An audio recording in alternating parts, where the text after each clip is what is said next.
മുന്നോട്ട് പോയിക്കൊണ്ടിരിക്കുന്ന നാം ഏവരും സൽക്കർമ്മങ്ങൾ കൊണ്ട് ഈ മാസത്തെ ധന്യമാക്കുവാനുള്ള പരിശ്രമങ്ങളിലാണ്.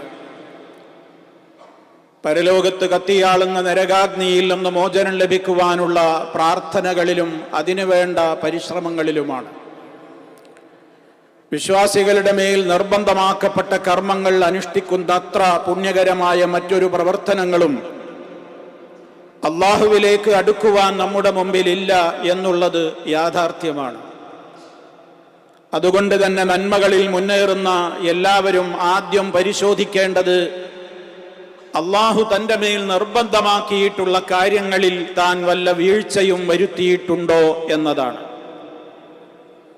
നിർബന്ധമായ കാര്യങ്ങളിൽപ്പെട്ടതാണ് സാമ്പത്തിക മേഖലയിൽ വിശുദ്ധി പ്രാപിക്കുന്നതിൻ്റെ ഭാഗമായി കൊടുത്തുവീട്ടേണ്ടുന്ന സകാത്ത് എന്ന നിർബന്ധമായ ഇസ്ലാമിൻ്റെ നെടുന്തൂണായ പ്രധാനപ്പെട്ട കാര്യം. ഒരു മനുഷ്യന്റെ ഇസ്ലാം പൂർണ്ണമാകണമെങ്കിൽ വളരെ കൃത്യമായും അവൻ പാലിക്കേണ്ടുന്ന മര്യാദയാണത്. മിൻ തമാമി ഇസ്ലാമിക്കും, നിങ്ങളുടെ ഇസ്ലാമിന്റെ പൂർത്തീകരണത്തിൽപ്പെട്ടതാണ് അൻ തുഅദ്ദു സകാത അംവാലിക്കും, നിങ്ങളുടെ സമ്പത്തിന്റെ സകാത്ത് നിങ്ങൾ കൊടുത്തുവീട്ടിയിരിക്കണം എന്നുള്ളത്. മാത്രമല്ല പരിശുദ്ധ ഖുർആനിൽ 27ഓളം സ്ഥലങ്ങളിലാണ് നമസ്കാരവും സക്കാത്തും ഒരേപോലെ ഒരേ ആയത്തുകളിലായി ബന്ധപ്പെടുത്തി കണക്ട് ചെയ്തുകൊണ്ട് പറഞ്ഞിട്ടുള്ളത്. അതുകൊണ്ട് തന്നെ അതിൻ്റെയൊക്കെ പ്രാധാന്യവും പ്രത്യേകതയും എത്രത്തോളമാണ് എന്ന് ഗൗരവത്തോടുകൂടെ നമ്മൾ അറിയേണ്ടതുണ്ട്.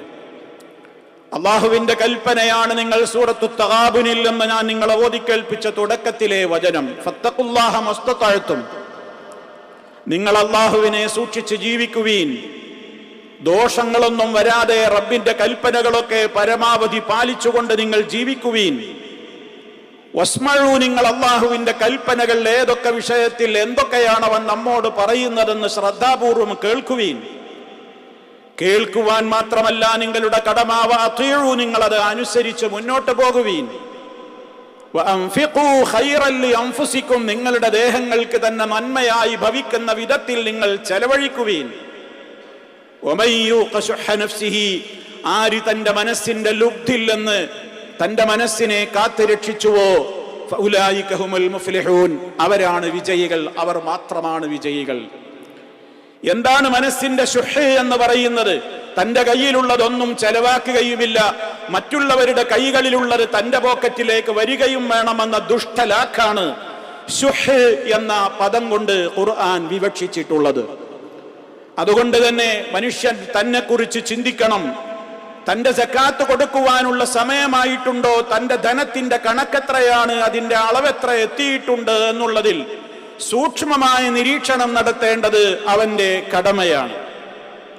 സക്കാത്ത് കൃത്യമായി കൊടുത്തു വീട്ടുന്നതിലൂടെ 6-7 ഗുണങ്ങൾ നമുക്ക് നമ്മുടെ ജീവിതത്തിൽ കരസ്ഥമാകുവാനുണ്ട്. ഒന്നാമതായി നമ്മൾ മനസ്സിലാക്കേണ്ടത് ഈമാനിന്റെ മാധുര്യം നമുക്ക് അനുഭവിച്ചറിയുവാൻ സാധിക്കുന്നത് മനസ്സറിഞ്ഞുകൊണ്ട് സക്കാത്ത് കൊടുക്കുന്നതിലൂടെ മാത്രമാണ്.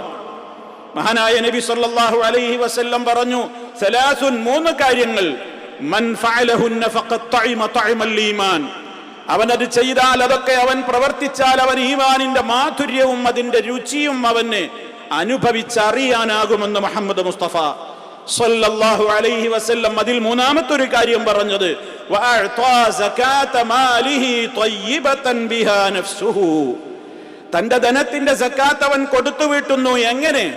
മനസ്സറിഞ്ഞു കൊടുക്കണം. ഇതൊന്നും കൊടുക്കാതെ പറ്റില്ലല്ലോ, അല്ലെങ്കിൽ വേറെ എന്തെങ്കിലുമൊക്കെ രൂപത്തിലുള്ള ജനങ്ങളുടെ മുമ്പിലുള്ള പേരോ പ്രശസ്തിയോ ഒന്നുമല്ല, മറിച്ച് ത്വയ്യിബതൻ ബിഹാ നഫ്സുഹു, മനസ്സറിഞ്ഞ് ഇത് തന്റെ കടമയാണ്, തന്റെ റബ്ബിനോടുള്ള സ്നേഹത്തെ മുൻനിർത്തിക്കൊണ്ടുള്ള ആ നിലക്കുള്ള ത്വയ്യിബായ ഒരു മനസ്സോടുകൂടെ ചിന്താഗതിയോടുകൂടെ സക്കാത്ത് കൊടുത്തവന് ഈമാനിന്റെ മധുരം അനുഭവിക്കുവാൻ സാധിക്കുമെന്നാണ് നബി സല്ലല്ലാഹു അലൈഹി വസല്ലം പറയുന്നത്. രണ്ടാമതായി നമ്മൾ മനസ്സിലാക്കേണ്ടത് അതിലൂടെ നമ്മുടെ ധനം ശുദ്ധമാവുകയാണ്. നമ്മുടെ ധനം എന്ന് പറയുന്നത് മറ്റുള്ളവരുടെ കൂടി അവകാശങ്ങൾ കലർന്നതാകുമ്പോൾ അത് മലിനപ്പെട്ട ധനമായിരിക്കുമല്ലോ. നമ്മുടെ ധനത്തിൽ ഒരു പരിധിയോളമേ നമ്മുടേതുള്ളൂ. ചില പരിധി എത്തിക്കഴിഞ്ഞാൽ അതിൽ ചില ശതമാനം നമ്മുടേതല്ല. അത് മറ്റുള്ളവരുടെ അവകാശമാണ്. വിശുദ്ധ ഖുർആൻ എണ്ണി പറഞ്ഞ പല വിഭാഗങ്ങളുടെയും ഫഖറാവുകളുടെയും മസാക്കീനുകളുടെയും ഒക്കെ അതേപോലെയുള്ള അർഹതപ്പെട്ട ആളുകളുടെ അവകാശമാണ് ആ ധനം. അത് കൊടുത്തു വീട്ടാതെ നമ്മുടെ ധനത്തിൽ അത് കൂടിക്കലർന്നുകൊണ്ടാണ് നമ്മൾ ഭക്ഷണം കഴിച്ച് വരുമാനമുണ്ടാക്കി നമ്മുടെ ജീവിതം മുന്നോട്ട് കൊണ്ടുപോകുന്നതെങ്കിൽ നമ്മുടെ ദുആ പോലും സ്വീകരിക്കപ്പെടാതെ റഹ്മാനായ റബ്ബിന്റെ മുമ്പിൽ നമ്മൾ പരാജിതരായി പോകും. അതുകൊണ്ട് നമ്മുടെ മുതൽ ക്ലിയർ ആവണമെങ്കിൽ, പ്യുവർ ആകണമെങ്കിൽ, ശുദ്ധമാകണമെങ്കിൽ സക്കാത്ത് കൊടുത്തു വീട്ടുന്നതിലൂടെ മാത്രമേ സംഭവിക്കുകയുള്ളൂ. അതുകൊണ്ട് ധനശുദ്ധിയാണ് രണ്ടാമത്തെ പ്രയോജനം. മൂന്നാമത്തെ പ്രയോജനം വിശുദ്ധ ഖുർആൻ അതേ ആയത്തിൽ തന്നെ പറഞ്ഞു, ഖുദ് മിൻ അംവാലിഹിം സദഖതൻ തുതഖിറുഹും വതുസക്കീഹിം ബിഹാ. അതിലൂടെ അവർക്ക് തസ്കിയത്ത് ലഭിക്കണം, അവരുടെ മനസ്സ് ശുദ്ധമാവുകയാണ് മൂന്നാമത്തെ പ്രയോജനം. മനുഷ്യ മനസ്സിൽ കുടികൊള്ളുന്ന ചില രോഗങ്ങളുണ്ട്, ചില മാലിന്യങ്ങളുണ്ട്. അതിൽപ്പെട്ടതാണ് ഞാൻ തുടക്കത്തിൽ പറഞ്ഞ ശുഹ്, അതേപോലെ തന്നെ പിശുക്ക്, അതുപോലെ തന്നെ തൻ്റെതായ സ്വാർത്ഥ താല്പര്യങ്ങൾ. ഇതിനൊക്കെ മാത്രം ലാക്കാക്കിക്കൊണ്ടുള്ള ജീവിതം എന്ന് പറയുന്ന മാലിന്യങ്ങൾ മനുഷ്യന്റെ മനസ്സുകളിൽ കുടികൊള്ളുന്ന രോഗങ്ങളാണ്. അത്തരം രോഗങ്ങളില്ലെന്ന, മാലിന്യങ്ങളില്ലെന്ന, ന്യൂനതകളില്ലെന്ന മനുഷ്യ മനസ്സുകൾക്ക് തസ്കിയത്ത് ലഭിക്കുവാൻ, പരിശുദ്ധി ലഭിക്കുവാൻ, മനഃശുദ്ധി നേടുവാൻ എന്നർത്ഥം സക്കാത്തിലൂടെ മാത്രമേ സാധ്യമാവുകയുള്ളൂ. അതേപോലെ തന്നെ നാലാമതായി പ്രയോജനപ്പെടുന്ന കാര്യം, ധനം ഒരിക്കലും നമുക്ക് നഷ്ടമാകാതെ, നമ്മുടെ ധനം പലപ്പോഴും നമ്മോട് പറയും, ആളുകൾ പറയും, ശൈത്താൻ പറയും കൊടുത്താൽ കുറഞ്ഞു പോകുമെന്ന്. ഇസ്ലാം പറയുന്നത് നിന്റെ ധനം അന്യാധീനപ്പെട്ടു പോകാൻ, അത് മോഷ്ടിക്കപ്പെട്ടു പോകാതിരിക്കാൻ, അത് നീ വിചാരിക്കാത്ത വഴിയിലൂടെ അതിന്റെ ബറക്കത്ത് ചോർന്ന് നഷ്ടപ്പെടാതെയാകാൻ, നിന്റെ ധനത്തിന് നല്ല പ്രൊട്ടക്ഷൻ കിട്ടുവാൻ, അതുപോലെ തന്നെ അതിന്റെ വളർച്ചയും പുരോഗതിയും നിന്റെ ധനത്തിൽ അടിക്കടി വർദ്ധിക്കുവാനൊക്കെ സക്കാത്താണ് നിനക്ക് കാരണമാവുക എന്നാണ്. വിശുദ്ധ ഖുർആൻ പറഞ്ഞു, വമാ ആതൈതും മിൻ സകാത്തിൻ തുരീദൂന വജ്ഹല്ലാഹ് ഫഉലൈക ഹുമുൽ മുദഇഫൂൻ. നിങ്ങൾ സക്കാത്തിൽ നിന്ന് എന്തൊന്ന് കൊടുത്തു വീട്ടുന്നുവോ, അള്ളാഹുവിന്റെ പൊരുത്തം മാത്രം ലാക്കാക്കിക്കൊണ്ട്, ലക്ഷ്യം വെച്ചുകൊണ്ട് നിങ്ങൾ സക്കാത്ത് കൊടുക്കുന്നുവെങ്കിൽ അത് നിങ്ങൾക്ക് ഇരട്ടികളായിക്കൊണ്ട് തിരിച്ചു നൽകപ്പെടുന്ന മുതലാണത് എന്ന്. മാത്രമല്ല നബി സല്ലല്ലാഹു അലൈഹി വസല്ലം പറഞ്ഞു, ഞാനിതാ സത്യം ചെയ്ത് നിങ്ങളോടൊരു ഹദീസ് പറയട്ടെ, നിങ്ങളത് മനഃപ്പാഠമാക്കി വെച്ചോളൂ. മാ നഖസ മാലു അബ്ദിൻ മിൻ സദഖ. ഒരടിമയുടെയും സമ്പത്തിൽ നിന്ന് സദഖ കൊടുത്തത് കൊണ്ട്, സക്കാത്ത് കൊടുത്തത് കൊണ്ട് ഒരൽപ്പമെങ്കിലും കമ്മിയാകും, കുറഞ്ഞു പോകും എന്ന് നിങ്ങൾ ആരും ഭയപ്പെടേണ്ടതില്ല. അതുകൊണ്ട് തന്നെ ഈ പ്രധാനപ്പെട്ട രൂപത്തിലുള്ള പ്രയോജനവും നമുക്ക് നിലനിൽക്കുന്നത് നമ്മുടെ നിർബന്ധദാനമായ സക്കാത്തിലൂടെയും ഐച്ഛിക ധർമ്മങ്ങളായ സദഖകളിലൂടെയുമാണെന്ന് നമ്മൾ മനസ്സിലാക്കുക. നാളെ പരലോകത്ത് നമ്മുടെ നന്മയുടെ റിക്കാർഡ് കാണുമ്പോൾ സന്തോഷിക്കാൻ നിമിത്തമാകണമെങ്കിൽ സക്കാത്തും സദഖകളും കൊടുത്തേ പറ്റൂ. യൗമ തജിദു കുല്ലു നഫ്സിൻ മാ അമിലത് മിൻ ഖൈരിൻ മുഹ്ദറാ. ഓരോ മനുഷ്യനും അവിടെ നാളെ പരലോകത്ത് താൻ ചെയ്തിട്ടുള്ള ഖൈറുകളെ തന്റെ മുമ്പിൽ ഇങ്ങനെ തെളിഞ്ഞ റിക്കാർഡുകളായി കാണുമ്പോൾ അവന് സന്തോഷിക്കുവാൻ നിമിത്തമാകണമെങ്കിൽ ഈ മേഖലയിൽ അവൻ ശ്രദ്ധിച്ചേ പറ്റൂ. ആറാമത്തെ കാരണമായി പ്രത്യേകം പ്രയോജനം എടുത്തു പറയാനുള്ളത്, സമൂഹത്തിൽ സൗഹൃദം വളരും എന്നുള്ളതാണ്. സമൂഹത്തിൽ പലപ്പോഴും രണ്ട് തട്ടിലുള്ള ജനങ്ങളാണ് ഉണ്ടാവുക. ഉള്ളവരുമുണ്ടാകും, ഇല്ലാത്തവരുമുണ്ടാകും. ഉള്ളവർ ഇല്ലാത്തവരെ പരിഗണിക്കാതെ ജീവിക്കുന്നവരവസ്ഥ വന്നാൽ ഇല്ലാത്തവരുടെ മനസ്സിൽ ഉള്ളവരോട് രോഷം പതഞ്ഞു പൊങ്ങും, വിദ്വേഷം അവരുടെ മനസ്സുകളിൽ ഉണരും, പകയുണ്ടാകും, അസൂയയുണ്ടാകും. അതേ അവസരത്തിൽ ഉള്ളവർ അവരുടെ ധനത്തിൽ നിന്ന് ഇല്ലാത്തവർക്ക് കൊടുത്ത് സഹായിക്കുമ്പോൾ പാവപ്പെട്ടവരുടെ മനസ്സുകൾ തണുക്കും, ശാന്തമാകും. അവർ ഈ പണക്കാർക്ക് ഇനിയും ബറക്കത്ത് കൊടുക്കണേ എന്ന് പ്രാർത്ഥിക്കും. കാരണം ഉണ്ടെങ്കിലല്ലേ നമുക്കും ലഭിക്കുകയുള്ളൂ എന്ന മാനസികമായ ഒരവസ്ഥയിലേക്ക് അവരും വളരും, അവരും ഉയരും. അതുകൊണ്ട് തന്നെ സമൂഹ മനസ്സാക്ഷിയുടെ മുമ്പിൽ പ്രശ്നങ്ങളില്ലാതെ, പ്രയാസങ്ങളില്ലാതെ, ബഹളങ്ങളില്ലാതെ, കാലുഷ്യങ്ങളില്ലാതെ, സംഘർഷഭരിതമായ ഒരവസ്ഥയില്ലാതെ സമൂഹത്തിൽ ഐക്യവും സൗഹൃദവും ഉള്ള ഒരു അന്തരീക്ഷം വളരുവാൻ സക്കാത്ത് കാരണമാകുന്നു എന്ന തിരിച്ചറിവ് നമുക്കുണ്ടാകണം. ഏഴാമത്തെയും അവസാനത്തെയുമായ കാരണമായി പറയാനുള്ളത്, നല്ലൊരു മരണം നമുക്ക് വേണോ, നിർബന്ധമായും സക്കാത്ത് കൊടുത്തിരിക്കണം. കാരണം മഹാനായ ഇബ്നു അബ്ബാസ് റളിയല്ലാഹു തആല അൻഹുമ പറയുന്നു, ആർക്കെങ്കിലും നിർബന്ധമായും സക്കാത്ത് കൊടുക്കുവാനുള്ള കണക്കെത്തിയിട്ട് അവൻ അത് ചെയ്യുന്നില്ലെങ്കിൽ മരണത്തിന്റെ വേളയിൽ അവൻ ദുനിയാവിലേക്കൊന്ന് തിരിച്ചു പോകാൻ വേണ്ടി അള്ളാഹുവിനോട് കെഞ്ചി അപേക്ഷിച്ചു കൊണ്ടിരിക്കുമെന്ന് പറഞ്ഞതിന്റെ ശേഷം മഹാനവറുകൾ പറഞ്ഞു, തെളിവായി നിങ്ങൾ ഈ ആയത്ത് പഠിച്ചു വെച്ചോളൂ. വഅൻഫിഖൂ മിമ്മാ റസഖ്നാകും മിൻ ഖബ്ലി അൻ യഅതിയ അഹദകുമുൽ മൗത്ത് فيقول ربي لولا أخرتني إلى أجل قريب فأصدق وأكن من الصالحين. ജനങ്ങളെ, നാം നിങ്ങൾക്ക് നൽകിയതിൽ നിന്ന് ചെലവഴിച്ചോളൂ. മരണം നിങ്ങളിൽ ഒരാൾക്ക് വന്നെത്തുന്നതിന്റെ മുമ്പ് മരണമെത്തി സകാത്ത് കൊടുത്തിട്ടുമില്ലെങ്കിൽ നിങ്ങൾ കെഞ്ചും അല്ലാഹുവിനോട്, റബ്ബി എന്റെ രക്ഷിതാവേ, ലൗലാ അഖർതനി ഇലാ അജലിൻ ഖരീബ്, ഒരടുത്ത നിമിഷത്തേക്കെങ്കിലും നീ എന്നെ ഒന്ന് പിന്തിച്ചിട്ട് തരാമോ, ഞാനൊന്ന് മടങ്ങിപ്പോകട്ടെ. ഫഅസ്സദ്ദഖ, ഞാൻ സദഖ കൊടുത്തോളാം, ഞാൻ സകാത്ത് കൊടുത്തോളാം. വഅകും മിനസ് സാലിഹീൻ, ഞാൻ സദ്വൃത്തരായ ആളുകളുടെ കൂട്ടത്തിൽ പെടുന്ന പ്രവർത്തനങ്ങൾ എന്തൊക്കെ ഞാൻ ചെയ്യാതെ ബാക്കി വെച്ചുവോ അതൊക്കെ ഞാൻ ചെയ്തോളാമെന്ന് കെഞ്ചുന്ന നേരമാണ് മരണത്തിന്റെ നേരം. തൊട്ടടുത്ത വചനം പറയുന്നത്, വലയ്യു അഖിറല്ലാഹു നഫ്സൻ ഇദാ ജാഅ അജലുഹാ, അവധി എത്തിക്കഴിഞ്ഞവർക്ക് ഈ രൂപത്തിലുള്ള ഒരു കെഞ്ചി അപേക്ഷകളും ഫലപ്രദമാവുകയില്ല. ഇനി അങ്ങോട്ട് മരണത്തിന്റെ ഖബറിലേക്കേ പോവുകയുള്ളൂ, തിരിച്ചു ദുനിയാവിലേക്ക് ഒരു മടക്കമില്ല. അതുകൊണ്ട് നന്നായി മരിക്കണോ, ഈമാൻ കിട്ടി മരിക്കണോ, കരയാതെ മരിക്കണോ, പേടിയില്ലാതെ മരിക്കണോ, സ്വർഗത്തിന്റെ സുവിശേഷ വാർത്തകൾ കേട്ടും ആ രൂപത്തിലുള്ള കാഴ്ചകൾ കണ്ടും കൊണ്ട് മരിക്കണോ, നരക ഭയം കൂടാതെ മരിക്കണോ, സക്കാത്ത് കൊടുത്തേ പറ്റൂ എന്നാണ് ഇസ്ലാം വളരെ പ്രാധാന്യത്തോടുകൂടെ ഓർമ്മപ്പെടുത്തിയിരിക്കുന്നത്. ഈ 6-7 കാര്യങ്ങൾ നമ്മുടെ ജീവിതത്തിൽ നമ്മൾ കൃത്യമായി പാലിച്ച് ഈ പ്രയോജനങ്ങളൊക്കെ നമുക്ക് ലഭിക്കുന്ന ഇത്രത്തോളം ഗൗരവതരമായ ഒരു കാര്യം ഇത് പെട്ടെന്ന് കൊടുത്തു വീട്ടാതെ പിന്നേക്ക് നീട്ടിവെക്കേണ്ടുന്ന ഒരു കേസല്ല എന്ന് നമ്മൾ മനസ്സിലാക്കണം. ആ അലസത നമ്മൾ കൈവെടിഞ്ഞേ പറ്റൂ. പല ആളുകളും പലപ്പോഴും പറയും, ഇപ്പോഴേ ഖുർആനും ഹദീസും ഒക്കെ പഠിക്കാൻ അവസരം കിട്ടിയുള്ളൂ, ജീവിതത്തിന്റെ ഒരുപാട് വർഷങ്ങൾ കഴിഞ്ഞ് കടന്നുപോയി, സകാത്തുകൾ കൊടുക്കാതെ കുടിശ്ശികകൾ ഒരുപാട് ബാക്കിയാണ്, ഏതായാലും സമയം കഴിഞ്ഞല്ലോ എന്നാരും സമാധാനിക്കേണ്ടതില്ല. എത്രയാണോ കുടിശ്ശികയുള്ളത് പെട്ടെന്ന് വർഷങ്ങളുടെ കണക്ക് നോക്കി കൊടുത്തു വീട്ടലല്ലാതെ പരിഹാരമില്ല. അത് നീട്ടിപ്പോയതിന് തൗബ ചെയ്യലല്ലാതെ പരിഹാര മാർഗങ്ങളില്ല. അതുകൊണ്ട് എത്രയും വേഗം അത് കൊടുത്തു വീട്ടി ശുദ്ധിയായ മനസ്സോടുകൂടെ ഈ മാസത്തിലൂടെ മുന്നോട്ട് പോവുക.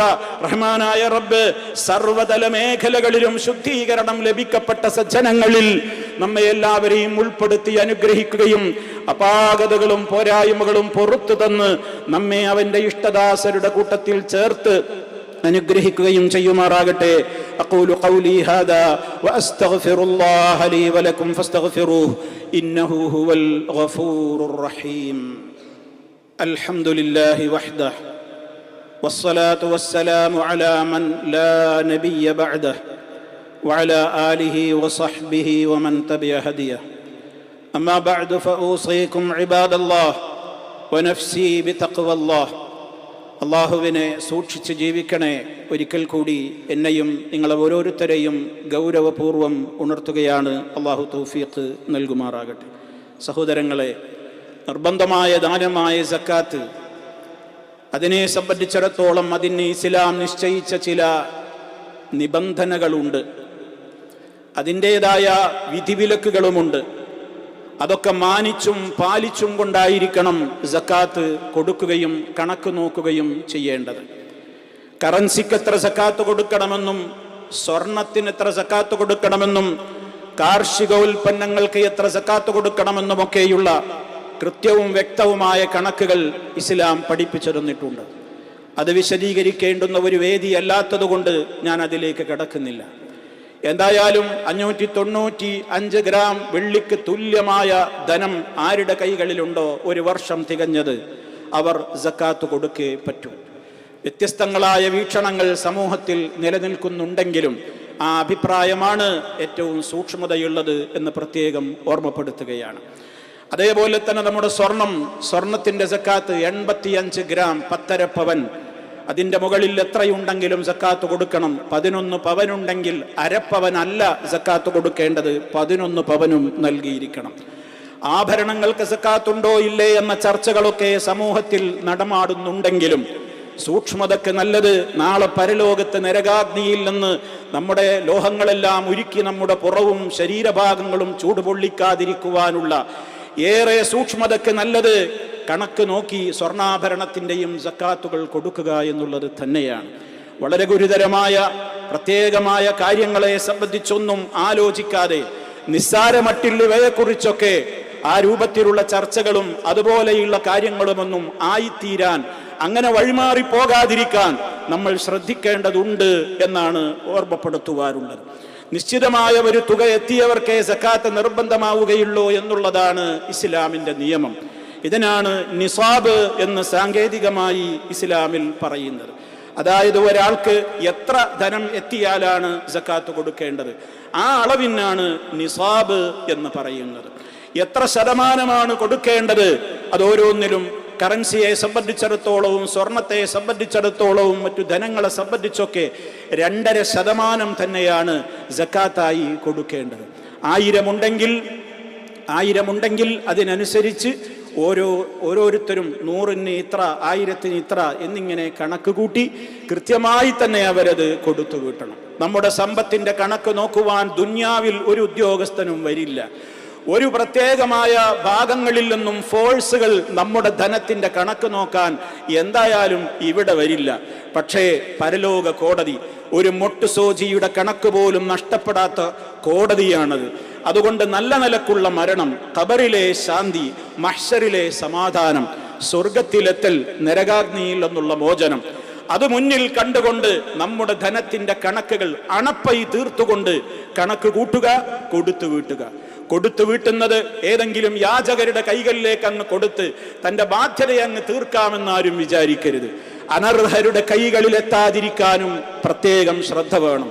സദഖ നിർബന്ധമായ ദാനം അത് നൽകാൻ ഇസ്ലാം പറഞ്ഞിട്ടുള്ള അവകാശികളുണ്ട്. ആ അവകാശികളിൽ 1ഉം 2ഉം പറഞ്ഞത് ഏറെ പ്രധാനം തന്നെയാണ്. ഇന്നമസ്സദഖാതു ലിൽ ഫുഖറാഇ വൽ മസാകീൻ, ഫഖീറുകൾക്കും മസാകീനും തന്നെയാണ് മുഖ്യ പരിഗണന. അതേപോലെ തന്നെ വൽ ഗാരിമീന എന്നും ആ കൂട്ടത്തിൽ പറഞ്ഞു കാണാം. അതേ, കടങ്ങൾ കൊണ്ട് വളരെ പ്രയാസപ്പെടുന്ന അത്തരത്തിലുള്ള ആളുകൾ. ഇങ്ങനെയൊക്കെയുള്ള കാര്യങ്ങൾ പരിഗണിച്ചുകൊണ്ട് അർഹരുടെ കൈകളിൽ തന്നെയാണ് ഞാനത് ഏൽപ്പിച്ചിട്ടുള്ളത്, അർഹരുടെ കൈകളിൽ തന്നെയാണ് അത് എത്തിക്കൊണ്ടിരിക്കുന്നത് എന്ന ശ്രദ്ധ നമുക്ക് വേണം. അതല്ലാതെ എൻ്റെ കയ്യിൽ നിന്നാണ് പോയി, ഇനി ബാക്കിയുള്ളവർ നോക്കിക്കോളും എന്ന ഒരു ലാഘവ ബുദ്ധിയുടെ മേഖലയല്ല സക്കാത്ത് എന്ന ഗൗരവത്തോടുകൂടെ മനസ്സിലാക്കണം. 1 വർഷം തികഞ്ഞാലാണ് സക്കാത്ത് കൊടുക്കേണ്ടത്. ധനത്തിന് 1 വർഷം തികയണം. മനിസ്തഫാദ മാലൻ ഫലാ സക്കാത്ത അലൈഹി ഹത്താ യഹൂല അലൈഹിൽ ഹൗലു എന്ന ഹദീസ് ആ ആശയമാണ് നമുക്ക് പഠിപ്പിച്ചു തരുന്നത്. നമ്മൾ ജീവിക്കുന്ന സമൂഹത്തിലാണ് കൊടുക്കൽ ഏറ്റവും പ്രാധാന്യത്തോടുകൂടെ നൽകേണ്ടുന്ന പ്രധാന കാര്യം അത് തന്നെയാണ്. എന്നാൽ ഏറ്റവും അർഹരായ ആളുകൾ മറ്റിടങ്ങളിലാണെന്ന് കാണുമ്പോൾ അങ്ങോട്ടത് നീക്കുന്നതിനും വിരോധമില്ല. ഇനി പല ആളുകളും ചോദിക്കുന്ന ഒരു സംശയമാണ്, കുടുംബക്കാർക്ക് കൊടുക്കാൻ പറ്റുമോ എന്നുള്ളത്.